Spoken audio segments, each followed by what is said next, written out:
Salut! Alors aujourd'hui, je suis accompagnée. Il paraît que les vidéos de chat, ça fait le buzz. Donc je vais tester une vidéo avec un chat, voir si ça fonctionne ou pas. Du coup, il va sûrement pas rester là jusqu'au bout, mais on va tenter. Donc, bonjour à tous, j'espère que vous allez bien. Et me voilà pour une 6e vidéo accompagnée du chat. Et sans surprise, donc, sur les petits outils à mettre en place quand vous n'êtes pas bien, quand vous ruminez, quand vous êtes en colère, quand vous êtes au bord de la crise d'angoisse ou quand vous contrôlez plus rien de vos émotions. Voilà, moi, c'est des outils qui m'ont beaucoup servi durant toutes ces années où on m'a diagnostiqué hors de la ligue, borderline, dépressive et compagnie, hein. Voilà, donc je vous les partage aujourd'hui. Et donc le premier petit outil, ce sont donc c'est dans le désordre, hein, donc les fleurs de Bach. Tout d'abord, donc les fleurs de Bach, c'est petits élixirs floraux du docteur Bach. J'ai découvert ça lors du décès d'un très bon ami à moi.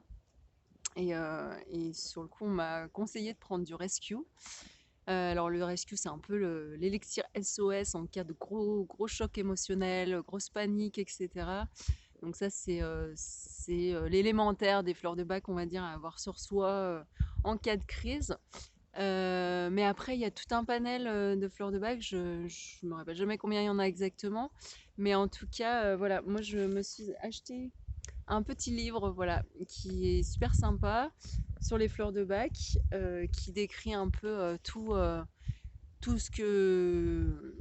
les émotions que traite chaque fleur.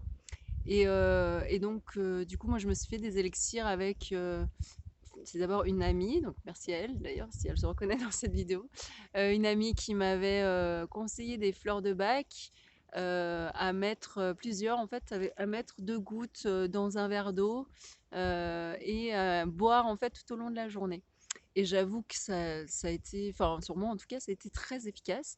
Donc maintenant, bah, je le fais toute seule, je le fais au pendule en fait, hein, clairement. Du coup, je diagnostique les fleurs qu'il me faut au pendule, voilà, ou en lisant le petit bouquin. Et du coup, je me fais comme ça des petits remèdes de temps en temps pour des maux émotionnels particuliers ou des périodes particulières. Voilà, c'est les fleurs de bac, donc très sympa et très efficace. On voit pas ta tête là, il est pas dans le champ en fait, le chat. Ça va pas marcher la vidéo sur le chat. Du coup, hop là. Deuxième petit outil, donc sans le chat, les huiles essentielles. Essentielles, les huiles essentielles. Ah bah il revient. Les huiles essentielles, donc je sais plus exactement quand est-ce que j'ai commencé à rencontrer ces huiles essentielles. Au début, il y en avait beaucoup. Ça me parlait pas trop parce que j'avais l'impression de pas savoir pour pas savoir m'en servir, etc. Puis on a tendance à dire attention, les huiles essentielles, c'est dangereux, il faut bien les mélanger avec de l'huile végétale, etc., etc. Et puis j'ai commencé donc petit à petit à en utiliser quelques-unes. Et il s'est avéré que c'est pareil, un super outil qui a fonctionné à merveille avec moi. Et du coup, c'est devenu essentiel dans ma vie. En fait, je les utilise pour tous les petits bobos. Je les utilise pour faire mes cosmétiques. Me mord. Je, je les utilise et je les utilise donc en cas de crise ou de pas bien, quoi. Voilà, j'en ai deux, trois à vous conseiller qui sont très efficaces, en tout cas qui l'ont été pour moi, en cas de crise d'angoisse notamment ou de pas bien, vraiment d'émotions négatives un peu ou de rumination. Donc il y a le petit grain bigarade qui est voilà, un élémentaire. La lavande aussi marche beaucoup, l'orange douce. Qu'est-ce qu'il y a encore? La camomille romaine. Voilà, voilà, je suis sûre que vous pouvez en trouver d'autres qui vous conviennent. Pour les enfants, la mandarine marche très bien. Voilà.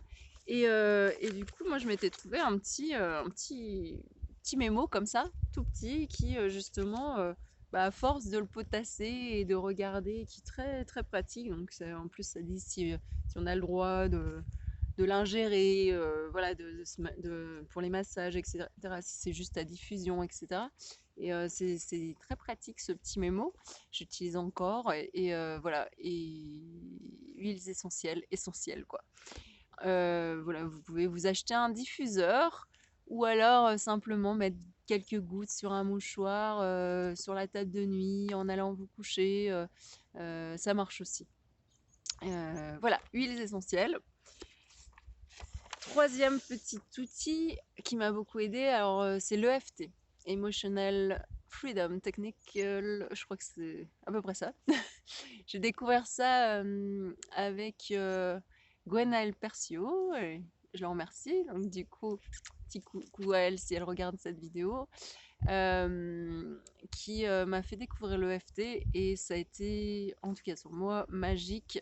Donc peut-être vous pouvez trouver des méthodes sur internet, vous pouvez trouver comment ça se passe exactement. Là, je ne vais pas vous le décrire parce que c'est toute une technique justement. Mais en gros, c'est des points de méridien et qu'on va tapoter, voilà, et qui vont nous détendre et faire baisser justement les angoisses et le stress. Et ça, enfin voilà, sur moi, ça a très très bien marché. Je l'ai testé en crise, quoi, vraiment en crise aiguë. Et ça marche. Ça marche, voilà. Alors, je vous conseille soit d'aller avec un praticien, voir ce que c'est, soit d'aller vous renseigner sur Internet sur l'EFT. Donc, voilà, troisième petit outil. Quatrième petit outil, la cohérence cardiaque. La cohérence cardiaque, on va aller jouer sur la respiration. Et alors là, il y a plein de tutos sur YouTube, enfin tutos de vidéos, quoi, je sais pas comment appeler ça. Et donc en gros, vous allez, en général, ça va être une espèce de bille comme ça qui fait des oscillations et vous allez suivre avec votre respiration. Et rien qu'en vous le disant, ça me calme parce que c'est très efficace aussi. Du coup, vous regardez ça et vous faites ça pendant 5 minutes ou plus. En fait, vous pouvez le mettre en boucle le temps que voilà, que ça redescende, que ça vous détende. C'est très très efficace aussi et vous en trouvez partout sur YouTube. Voilà pour la cohérence cardiaque. Oui, alors moi, ce qui me fait du bien aussi, ça c'est plus les petits outils journaliers, on va dire, pour justement quand on se lève un peu scrogneugneux ou quand du coup ça va pas et qu'on est un peu négatif. Du coup, moi j'ai quelque chose que j'utilise depuis peut-être 2011, ouais. Le premier m'avait été offert par ma maman et ça a été une tellement bonne idée qu'elle m'offre ça parce que j'en achète toutes les années et ça me fait un bien fou tous les matins. En fait, je lis une phrase inspirante sur un calendrier, sur les calendriers de pensée positive. Donc voilà, donc ça ressemble à ça, hein.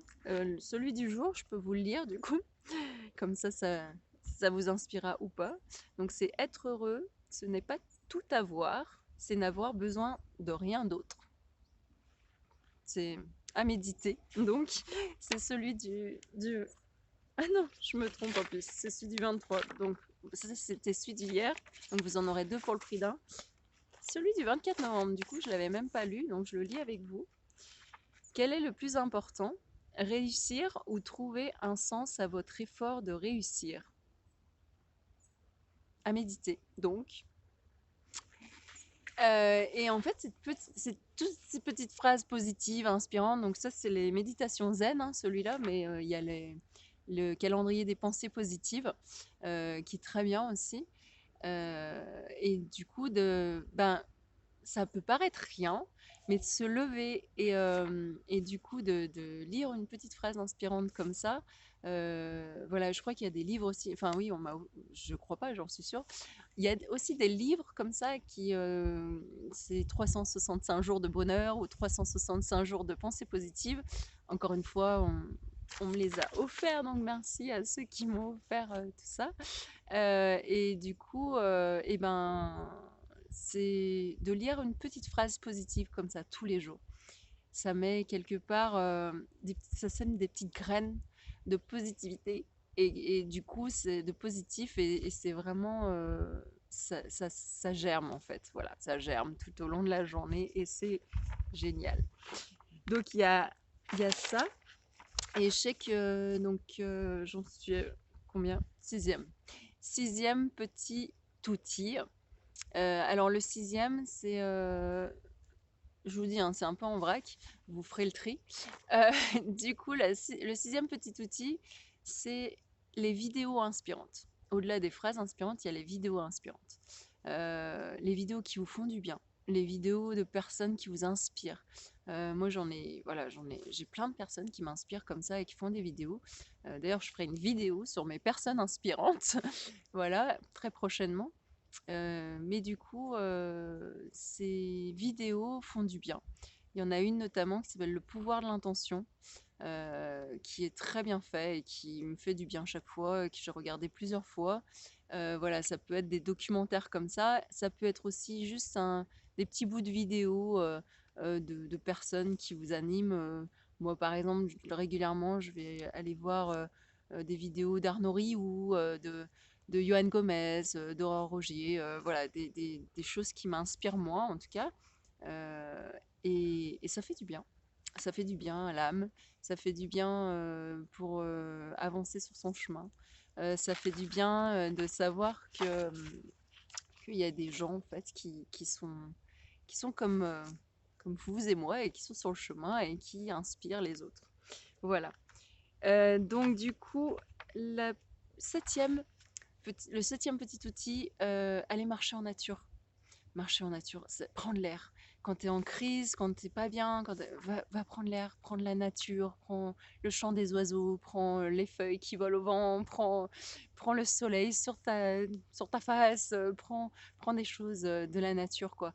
Et tu peux faire quelque chose quand tu marches comme ça, tu remets toutes tes choses négatives, tu le remets à la terre.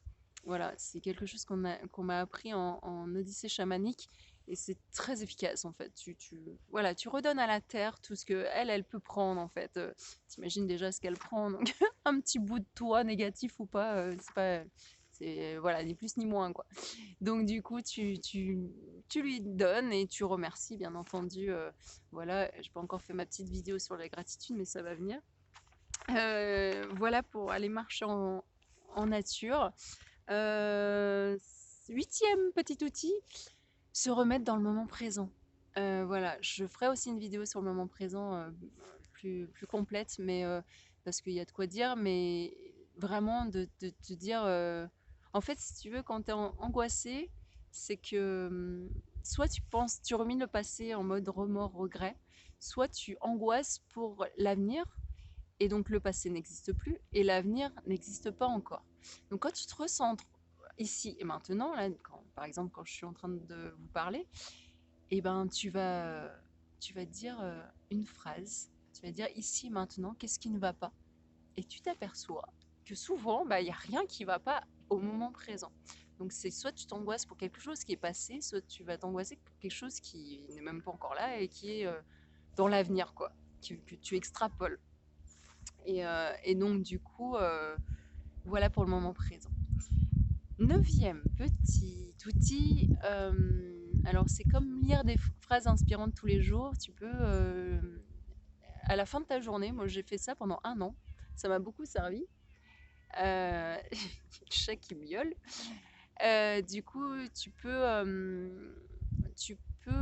écrire à la fin de ta journée 2 ou 3 ou 4 ou 5, suivant comme l'envie te prend, 5 choses positives qui te sont arrivées dans ta journée et tu t'aperçois que t'est forcément arrivé une chose positive dans ta journée. Ça va être, je sais pas, un sourire d'un inconnu, le câlin d'une personne, de ton enfant, je sais pas, parce que t'as quelqu'un qui t'a fait une blague et que t'as rigolé, voilà, parce que t'as un petit oiseau qui est venu au bord de ta fenêtre et que juste il était là et qui t'a chanté une chanson. Voilà, en gros, c'est tout ça, toutes ces petites choses positives dans la journée où on focalise pas forcément là-dessus parce qu'on focalise beaucoup sur le négatif, mais du coup qui vont à la fin de ta journée se dire ah oui mais en fait j'ai passé une journée de merde. Ah mais en fait non parce qu'il y avait ça et puis il y avait ça quand même et puis il y avait ça et puis il y avait ça et du coup tu vas entraîner la plasticité de ton cerveau à fonctionner dans l'autre sens quoi. Voilà pour ce 9e petit outil.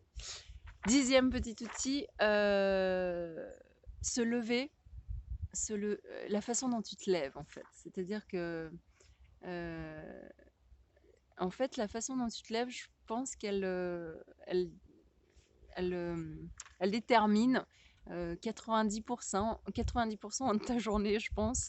Donc si tu te lèves en mode et puis tu as les premières pensées en général qui sont voilà, qui paf, bon, à part que tu as envie d'aller pisser, mais sinon du coup tu te dis voilà ah mince je vais devoir faire ça, ah mince hier il m'est arrivé ça, donc ça commence à mouliner d'entrée de jeu dès que tu ouvres les yeux, surtout quand tu es dans une période pas bien. Donc au lieu de faire ça, enfin non, tu fais ça, tu ouvres les yeux, tu commences à faire ça et tu prends conscience de ça et tu stops ça et tu fais waouh en fait non, qu'est-ce que je peux faire là en me levant? Bah je vais sourire, je vais étirer les bras parce que ce geste-là est très symbolique et déjà ça t'ouvre. Tu ouvres les volets et tu remercies la nature. Tu es en gratitude, voilà, parce qu'il y a du soleil, parce que tu as un lever de soleil, parce que tu as les oiseaux qui chantent encore une fois. Et tu vas, par ces gestes-là, anodins, qui semblent anodins, mais qui vont modifier ta journée, voilà, toute ta journée des fois, ou la moitié, ou le quart de ta journée en tout cas. Voilà, donc se lever du bon pied, en gratitude, en ayant des pensées positives, en s'étirant, en disant merci. Voilà, ça c'est très important. En tout cas, moi, ça m'a apporté beaucoup. 11e, donc et dernier, parce que je vois qu'on en est déjà à 17 minutes. Je fais des vidéos de plus en plus longues, je suis désolée. J'ai de plus en plus de choses à dire. Donc 11e petit outil, que moi j'adore, c'est tout au long de la journée. Il rejoint un petit peu les phrases positives, mais je l'adore celui-là parce qu'en fait c'est juste, ça rejoint aussi l'instant présent, c'est juste de profiter des petits moments de bonheur. C'est-à-dire que au lieu de voir l'ensemble de ton truc qui va être pas cool, négatif, etc., voilà, tu vas te lever et tu vas juste savourer ton café, en fait, juste comme ça. Tu vas juste observer tes enfants et les voir évoluer dans la matinée. Tu vas juste, du coup, prendre le temps, je sais pas, sur la route, de regarder le lever de soleil ou le coucher de soleil. Tu vas, tu vas être dehors et puis tout d'un coup, tu vas voir une feuille là tomber qui va danser dans le vent. Tu vas voir voilà, tu vas juste, je sais pas, être avec des collègues et puis passer un moment où tu vas rire, quoi.